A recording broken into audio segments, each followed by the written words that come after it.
Ginrason ni Ako Bicol Representative Zaldy Co sa iyang pag-resign sa pwesto ang mga ginaalegar pamahog sa iya kabuhi kag sa iya pamilya kag ang pagdingot sa iya sang due process.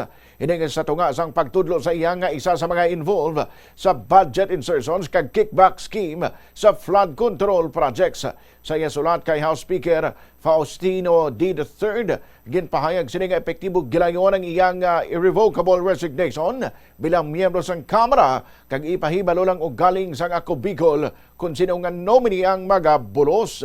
Ginpahat-pahat man sini nga niya sabat sa mga alegasyon ni Navotas Lone District Representative Toby Tiangco nga among nagpasaka sang ethics complaint batok sa iya. Hugot nga ginpanginwala ni Ko ang mga last-minute insertions sa 2025 budget. Ginsiling-siling nga wala sa sang ginpasa nga medical certificates ang nag-file sang leave of absence.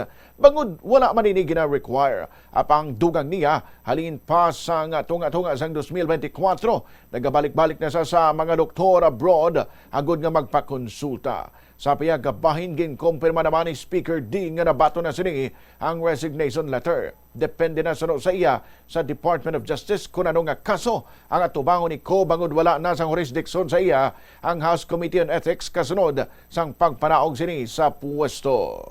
Since nag-resign na si Congressman Zaldy Co, wala nang karapatan ang Kongreso para maimbitahan siya at maanyayan para umattend sa Committee ng Ethics. Yes, tinanggap namin yung kanyang resignation, kaya nga kailangan mapag-usapan ng House leadership kung paano ma-address properly yung kanyang resignation. Nabalikan si House Speaker Boji D.